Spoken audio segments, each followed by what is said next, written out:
warahmatullahi wabarakatuh. Perkenalkan, nama saya Delvi Ari Susanti, kelas 11 IPS 1, nomor absen 8. Hari ini saya akan menceritakan kisah tentang Nabi Muhammad SAW. Rasulullah SAW lahir pada tahun gajah, yaitu pada saat tentara yang dibawa oleh Abraha Abbasiyah untuk merobohkan Mekah.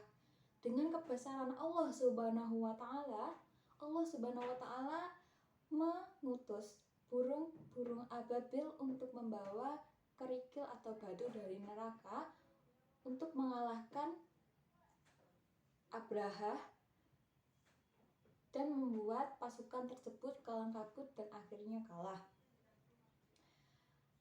Nabi Muhammad SAW adalah nabi terakhir dari para nabi sebelumnya. Beliau memiliki gelar Khataman Nabiyyin, yang berarti nabi yang terakhir. Nabi Muhammad SAW memiliki ayah yang bernama Abdullah bin Abdul Muthalib yang wafat sebelum Nabi Muhammad lahir saat di kandungan ibunya yang berusia 2 bulan. Nabi Muhammad SAW lahir pada 12 Rabiul Awal di tahun gajah atau setara dengan 570 Masehi. Setelah dilahirkan, Nabi Muhammad SAW disusui oleh Halimah Sa'idah. Lalu pada usia ke-6 tahun, ibunya Siti Aminah meninggal dunia di kota Mekah saat mengunjungi kakeknya di kota Abawa. Lalu Nabi Muhammad diurus oleh Ummu Aiman di bawah komando kakeknya atau Abdul Muthalib. Lalu setelah 2 tahun, kakeknya Abdul Muthalib meninggal dunia dan Nabi Muhammad SAW diurus oleh pamannya, yakni Abu Thalib. Abu Thalib adalah paman yang sangat mencintainya seperti anak kandungnya sendiri. Pada saat berumur ke-12 tahun, Nabi Muhammad SAW diajak untuk berniaga ke kota Syam bersama pamannya. Di perjalanan, beliau bertemu seorang musafir atau bisa disebut ulama di kehidupan masa ini ya. Bisa disebut ulama bahwa Nabi Muhammad itu memiliki ciri-ciri kenabian. Nah, Abu Thalib, pamannya pun sedikit takut bahwa berita tersebut akan membahayakan Nabi Muhammad, jadi beliau langsung kembali ke kota asalnya. Pada umur ke-25 Nabi Muhammad SAW, beliau kembali lagi berdagang ke Syam. Barang dagangan milik Khadijah bin Khuwailid. Setelah pulang dari kota Syam dan kembali ke Mekah, Nabi Muhammad SAW menikah dengan Khadijah. Lalu setelah 2 bulan beliau tinggal bersama Khadijah. Beliau selama pernikahannya memiliki 3 orang putra dan 4 orang putri. 3 orang putranya bernama Al-Qasim, Abdullah, dan juga Thayyib. 4 putrinya bernama Zainab, Ruqayyah, Ummu Kulsum, dan juga Fatimah. Pada umur ke-40 tahun, Nabi Muhammad SAW kebetulan diberi wahyu oleh Allah Subhanahu wa Ta'ala yang dimuliakan,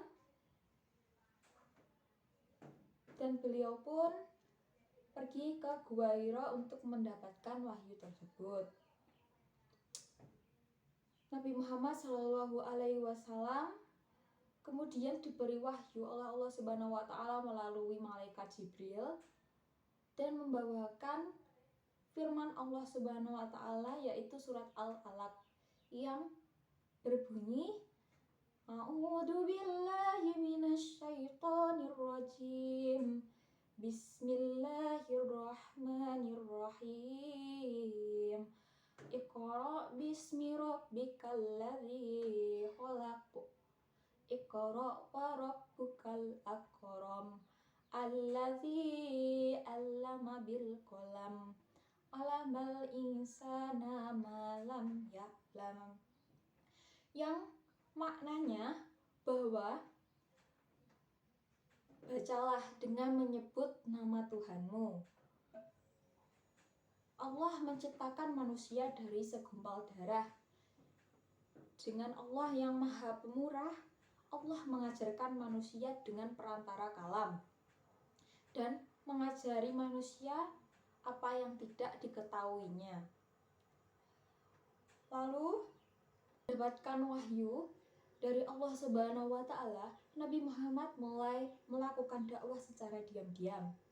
Pengikut pertamanya pun yaitu adalah istrinya Khadijah bin Khuwailid.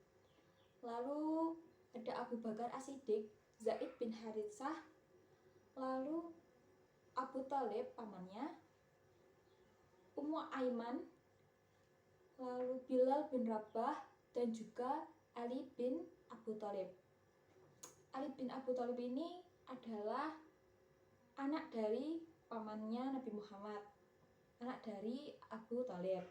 Lalu seingat saya Ummu Aiman itu adalah pengasuh saat beliau berusia 8 tahun di bawah bimbingan Abdul Muthalib ya.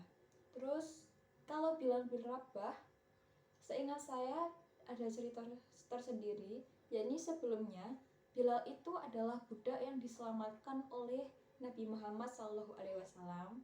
Beliau sangat rajin ibadah dan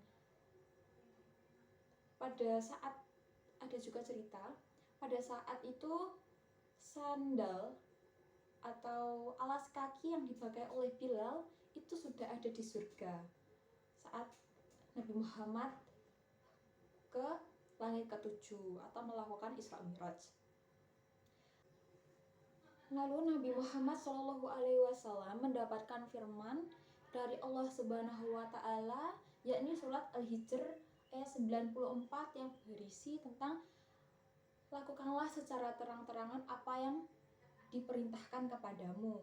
Jadi Nabi Muhammad SAW mulai berdakwah secara terang-terangan, yakni juga melibatkan kaum Ansor dan juga Muhajirin dari Mekah ke Madinah, dan banyak sekali pengajaran dengan kaum Quraisy.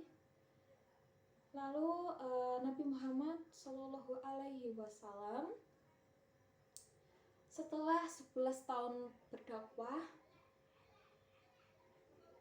dan ternyata mengetahui berita bahwa istrinya Khadijah dan juga pamannya Abu Thalib meninggal dunia.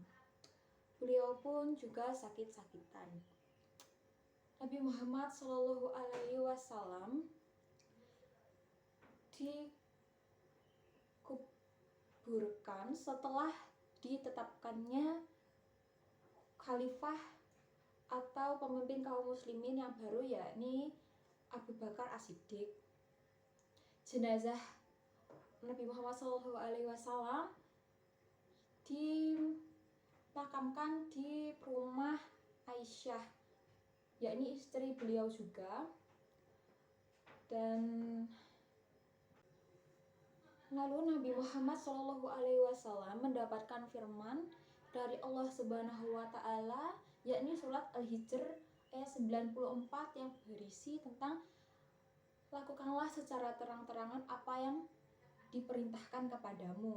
Jadi Nabi Muhammad SAW mulai berdakwah secara terang-terangan, yakni juga melibatkan kaum Ansor dan juga Muhajirin dari Mekah ke Madinah, dan banyak sekali pengajaran dengan kaum Quraisy. Lalu Nabi Muhammad SAW setelah 11 tahun berdakwah dan ternyata mengetahui berita bahwa istrinya Khadijah dan juga pamannya Abu Thalib meninggal dunia. Beliau pun juga sakit-sakitan. Nabi Muhammad Shallallahu Alaihi Wasallam dikuburkan setelah ditetapkannya khalifah atau pemimpin kaum muslimin yang baru, yakni Abu Bakar As-Siddiq. Jenazah Nabi Muhammad SAW dimakamkan di rumah Aisyah, yakni istri beliau juga. Dan sekian dari saya. Wabillahi taufiq wal hidayah, walidayah. Wassalamualaikum warahmatullahi wabarakatuh. Oh ya, Nabi Muhammad SAW juga mendapatkan berbagai firman dari Allah Subhanahu wa Ta'ala, seperti untuk berzakat, lalu berkurban, dan juga untuk menyebarkan agama Islam untuk seluruh umat. Nah, Nabi Muhammad SAW ini pernah melakukan perjalanan ke Sidratul Muntaha atau langit ketujuh, yakni biasa disebut dengan peristiwa Isra Mi'raj. Nabi Muhammad SAW melakukan perjalanan dari Masjidil Haram ke Masjidil Aqsa, diangkat ke langit ketujuh dengan menaiki buraq, yaitu hewan atau binatang yang seperti kuda, tapi bisa bisa berlari dengan seperkian cahaya, jadi langsung ke langit ketujuh. Di situ pula beliau melihat alas kaki Bilal bin Rabah sudah ada di sana, yang berarti beliau masuk surga. Lalu beliau mendapatkan wahyu dari Allah, yakni perintah untuk sholat 5 waktu, seperti yang kita lakukan setiap hari, yakni sholat fardu seperti sholat asar, sholat maghrib, isya, subuh, dan pokoknya 5 itulah. Lalu Nabi Muhammad Shallallahu Alaihi Wasallam juga diberi gelar Al-Amin, yang artinya orang yang dapat dipercaya. Kenapa? Karena beliau selalu membuktikan apa yang dikatakannya, tidak pernah dusta. Dan juga itu adalah sifat-sifat dari Nabi, yakni mustahil bahwa Nabi Muhammad akan khidmat atau khianat. Oke, sekian dari saya. Wabillahi taufiq wal hidayah, walidayah. Wassalamualaikum warahmatullahi wabarakatuh.